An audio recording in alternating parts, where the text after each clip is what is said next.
Good day, everyone. My name is Gerard, and welcome to Magical Microfarm. It's now beginning of August, and with spring around the corner, it's a good time for us to start germinating.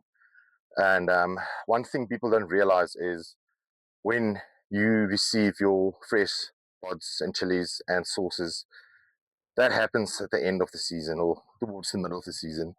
And there's a lot of work and planning that goes into it, and it starts with germination. So this is our third season, and the past 2 seasons we had a tough start. I obviously did all my research beforehand, looking at different germination mixes, germination methods, etc. And there's a lot of info out there and lots of conflicting information as well.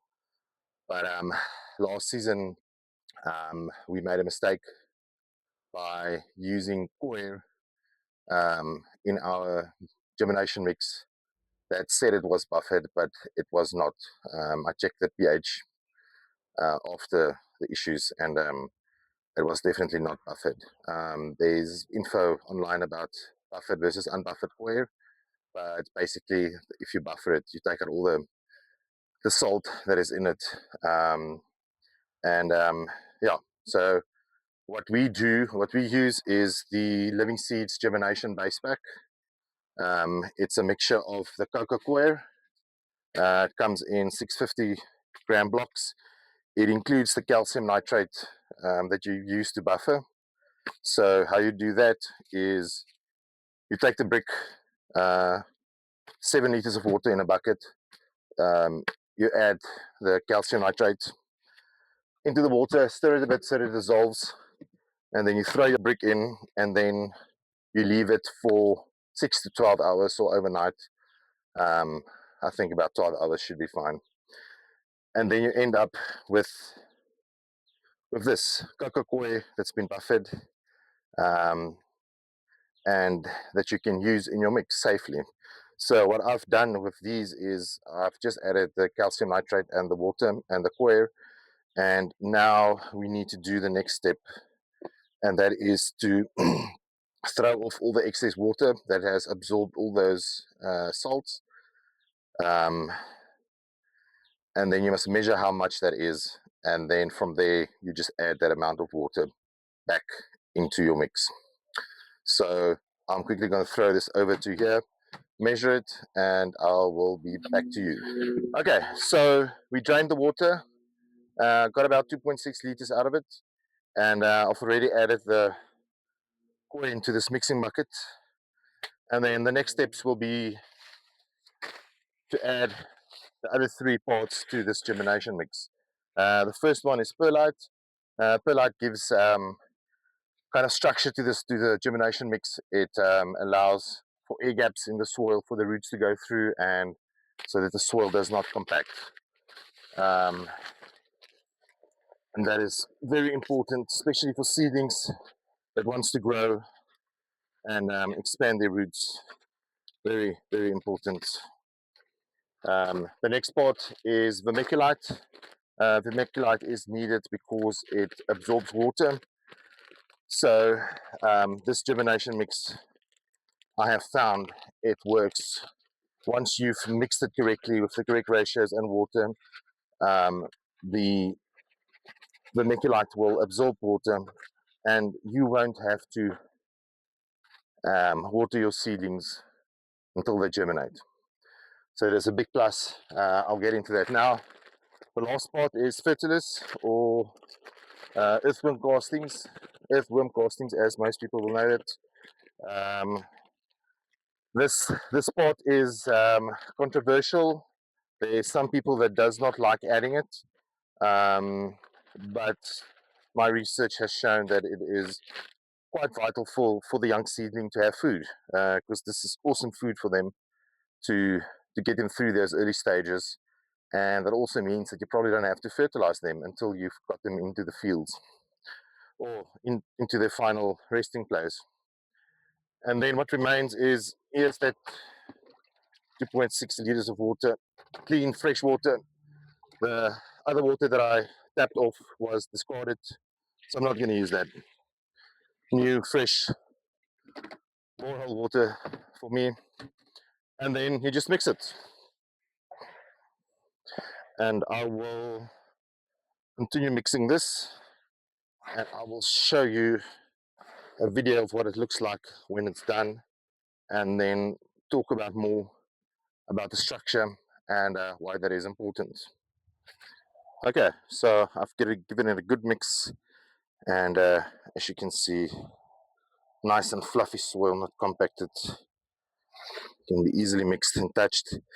And if you do your own mix of the ingredients, it is the amount of water you need to add is so that you can squeeze it and just a little bit of water dripping off, as you can see there. And that is it. You don't want too much water, otherwise the seedling will, well, the seed will rot. And yes, I'll get back to you now. Okay, so now that the germination mix has been made, as you can see, I've put it in my trays. The next step will be to plant the seeds. So to sow the seeds, we do the following. We have this dibber, and we make a tiny hole. The guideline is planting seeds 3 times deeper than what they are, what the size of the seeds are. So it will look something like that, just small divots, and then we'll take a seed, drop it in there, and lightly close it. Just like that. And then they will go to the germination chamber, which I will share soon, and then I'll share what that looks like. Okay, there you go. That's most of how we do our germination. This germination base pack mix from Living Seeds is 18 liters, and it fills about 4 of those 200 cell trays of mine. We use these because I don't have space. That's the biggest reason. It is preferred to germinate and get the seedlings going in bigger cells, because then you can transplant plant them directly to the fields or to the final homes. But I don't have the space to do that yet. So in the future we will use bigger trays. I think 52 or 54 is the one we'll probably go for. But for now, what we'll do is we'll let the seedlings germinate.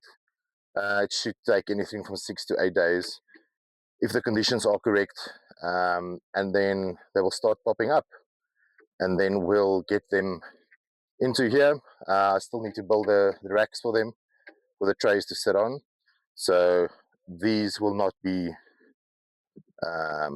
put seeds in at the moment. I'll let them be. I've removed those seeds that I planted earlier, and we'll just give them a quick water before we sow the seeds when we are ready for germinating. So what will happen is probably we'll let them, when we germinate, when they pop out, probably 3-4 weeks in there, and then we'll either transplant them into bigger trays like this, that we will mix with some of the soil from the farm, and I'll probably add some perlite as well, just to give that structure for the roots to grow through. And then once they're in here, they will have enough time to grow until we get into the fields. So yes, that is it. One thing that I missed is for the seeds, before you plant them, there's loads of options what you can do. Some people use water, others use calamine tea. Peroxide is a great way to do that, 30% I think. But I use the Osmo Primer from Living Seeds. You add this to the whole vial to 400 ml of water, stir it up nicely, and you can keep that in a container or a bottle for up to a year, 12 months. But and that's enough. A vial like this will be enough for the whole season for me. It's very cheap. I think it's 50 Rand. And with 400 ml of water, you can soak a lot of seeds. Why I prefer the Osmo Primer? It's a whole chemical process. So when when a seed germinates, there's certain actions that happens that kicks off a chain reaction to start the germination process and to get that little seedling out of the shell. And what the Osmo Primer does, it is a perfect balance for all those chemical reactions. It gives oxygen. There's loads of enzyme inhibitors, etc., that the Osmo Primer does. I'll share a link um, to the Living Seeds channel where Sean explains that. But yeah, most people use peroxide, and that is pretty fine. What I do is when I sow the seeds for seed saving at the end of the season, I quickly wash them. I take them out of the peppers. I wash them in cold water just to get all the extra bits off. And then I will soak those seeds for about 5 minutes in peroxide solution to actually just clean the seed, get all viruses and cocos off there. And then I'll let the seeds dry and I'll store them for the next season. And yeah, and then I soak them 6 to 9 hours in the Osmo Primer, and then I plant them. But we're not going to do that today. We'll do that in a next video. Thank you so much for watching. I'll share some links below that you can check out, explanation about the buffered versus unbuffered coir and why it's important and what issues you can prevent from doing that. And as well, I'll share the video where Sean explains the whole Living Seeds germination mix base pack and why it's important. I just brush through most of it, well, some of it. And obviously you can use any germination mix, just the correct ratios, and you can use the worm castings or you can leave it out. It's up to you. I always say that the videos I make is not a how-to video, but it's how we do stuff videos.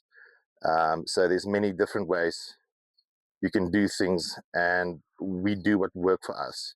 I've done a lot of research and trial and error to get where I am and to do this stuff the way we do. So yes, thank you for watching.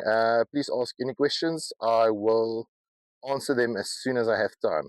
Thank you. Bye bye.